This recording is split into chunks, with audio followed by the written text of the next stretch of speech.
Hi everybody. Today I decided to do a YouTube video on taking leaf mallet cuttings off of Sinningias. I have a Sinningia hybrid that does not reproduce well from cuttings, leaf cuttings anyways, and it does fantastic with leaf mallet cuttings. And I brought this in. It's looking kind of ratty now, which is fine. It's a good time to actually take cuttings. And I had it in the basement for a little while because I was going to do this video sooner, but it didn't happen, and my cat decided to chew on the leaves a little bit.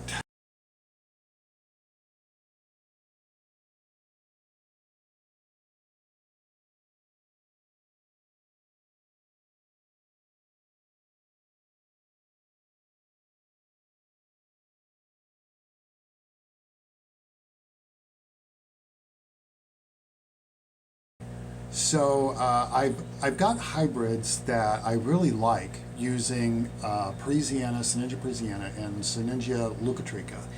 And both of those species tend to throw leaves in whorls of three, which makes taking a leaf mallet cutting a challenge. Real quickly, to define what a leaf mallet is where you take a leaf and along with a portion of the stem where it's attached, because right where that leaf is attached there is a dormant bud that is just raring to grow. So you take the cutting and with a piece of the stem attached, it roots, and that bud generally will break dormancy within a week or two. So you can get plants very quickly from leaf mallet cuttings that you may not be able to get at all, because I don't have the best of luck rooting plants like Parisiana or leucotrica from stem cuttings. So the first thing you need, of course, is the plant. This is my hybrid. It's about 2-3 years old. I'm thinking of naming it Ohio's Fireworks because when it blooms, it's got the flowers bloom at the end of the stems. And there's a bunch of them, and they kind of arch out in a circular pattern, almost like a firework display. So I'm going to take these cuttings, and here is one where you can see the leaves are in whorls of three, as opposed to like this one here where they're just in pairs. So I'm going to do both just to show you, and it's very easy. So taking a pair of scissors, I'm just going to go in, cut a couple of these off.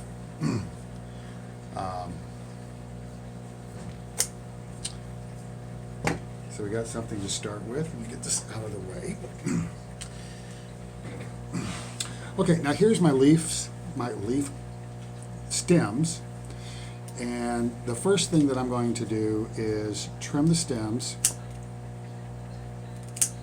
get rid of the inner node, because that inner node does not root, and it just allows for rot to creep in.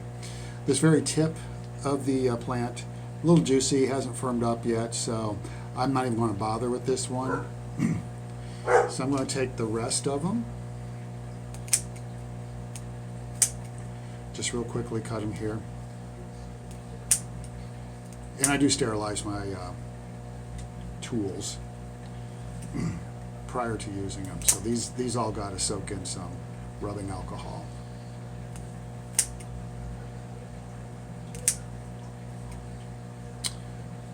Okay, and so for this one, since there's basically no leaf inner node at all, I'm just going to pinch out the tip. Okay, so the first thing we do, I'm going to do the cuttings from a regular stem that just has 2 leaves per inner node. And all you do, and I hope this camera picks it up. Let me see if I can get it to... Nope, can't zoom, it won't let me. So if you can see, I'm going to take my razor knife and I'm just going to cut right down the center. So you can see I have a bit of the stem.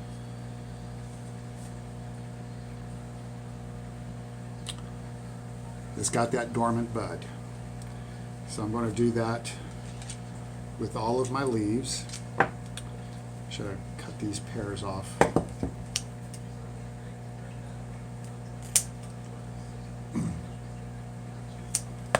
This actually only has one leaf on the pear. I'm still going to cut it out so I can increase the surface area for rooting.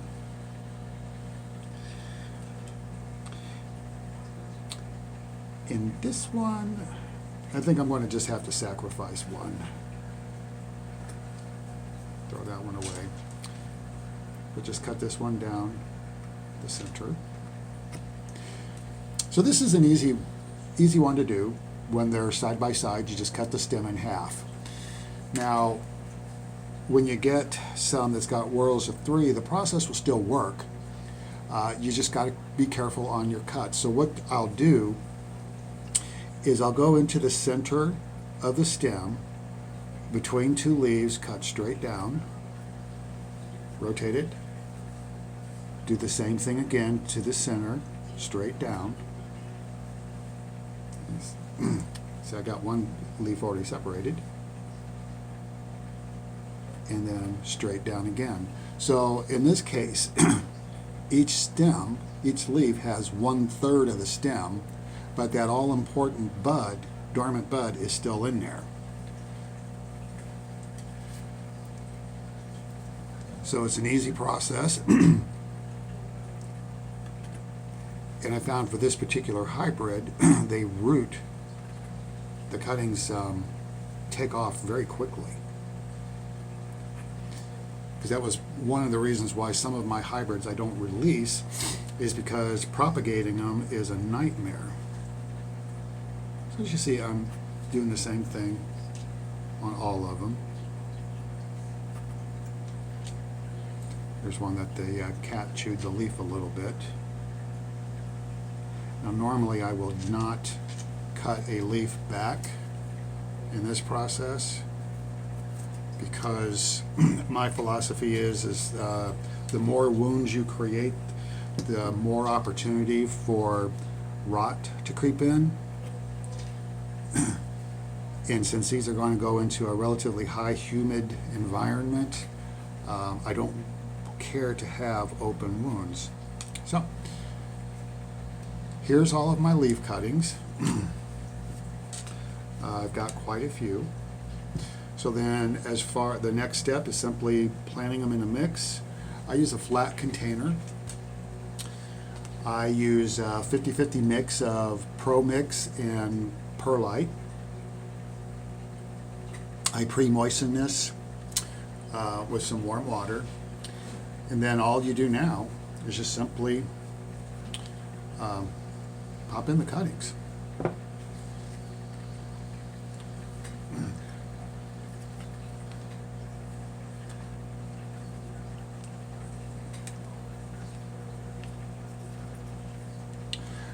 And I try to make sure that the internode itself, where the leaf joins the stem, is buried below the surface of the soil.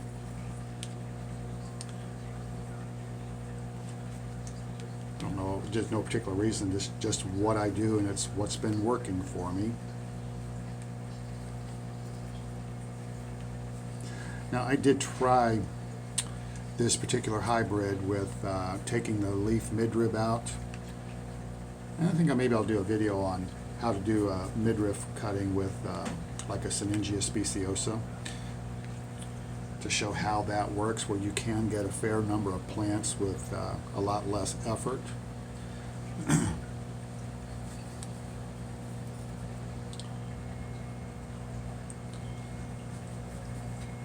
You see, it doesn't take any time to do this. It takes no time at all.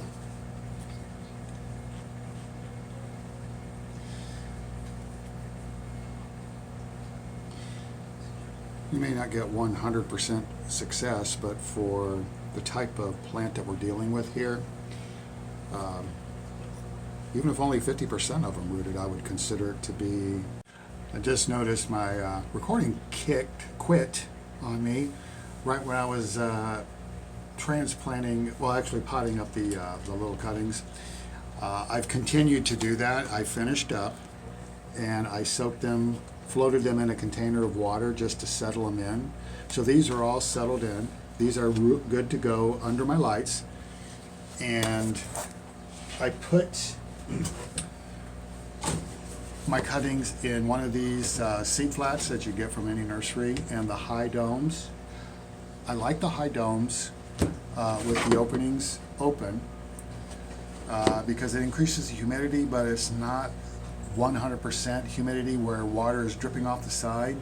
In my opinion, I think things grown in humidity that high are weak plants. They're usually stretchy, they're too juicy, and they may not, it takes a while to get them hardened off to like room air. With these like this, they start out pretty sturdy. I noticed that my camera ran out of memory or stopped or something, but here I've finished planting all of the leaf cuttings. I took a little bit of water in a container here and just gently watered it in so there would be some, the soil would settle around the leaves and I'd get good contact with the soil.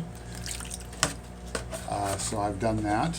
So the next thing in the process is to get them ready to go. I will put these in one of these seed flats like you get from the nursery.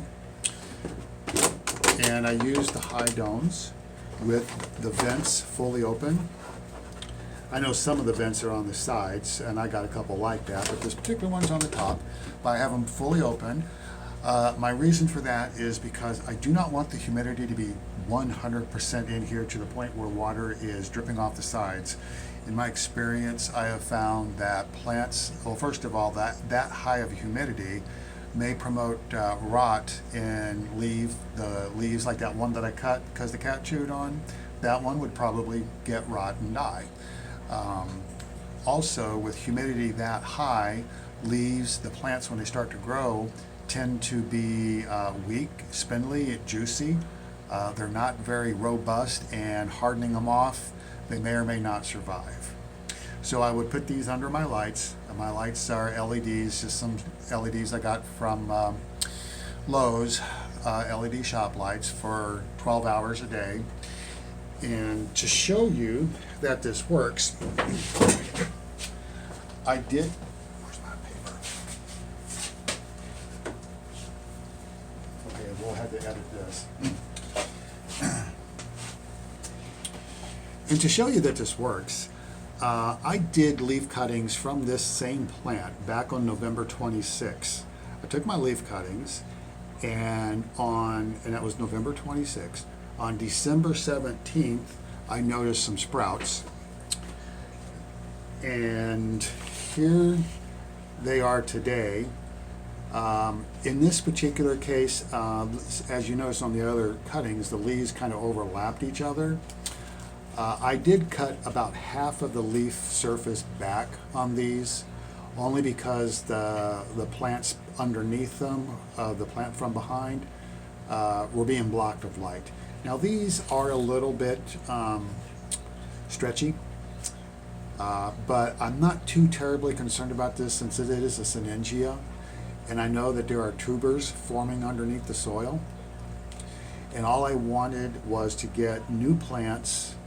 I wasn't expecting anything to bloom from this growth cycle. I would treat these as seedlings. But so I'm going to keep these in here throughout the winter, and come springtime I will pot these up into individual pots or a tray or a window box or something, and just let them continue to grow, get some girth on their tubers. I mentioned that I tried a leaf mallet cutting on these. I'm sorry, removing the midrib. And I wanted to show you that it did root, but I have never gotten any of the plants with Leucotricha or Parisiana in its background to actually form sprouts. So I tested it to make sure on this particular hybrid that it would or would not, because I would prefer to do the leaf mid-rib cutting because you get more plants with less effort. But I'm happy to say that of these, I had 100% success rate on the leaf cuttings. I've got a lot of plants here, so when our club has its show and sale, which won't be this year because of the virus, but hopefully next year these will be available, and if I can get my act together, I may even try to offer some on the internet. So stay tuned for that. And I hope you enjoyed this. I hope you learned something, because like I said, I've never seen any videos for leaf mallet cuttings on the internet. This process will apply to a lot of plants. Sinningias, the coalescent streptocarpus, probably just about anything with a stem that roots. So I hope you enjoyed this. I hope you picked up something. And hopefully I'll get myself together and I can do some more videos more often. And good growing to everybody.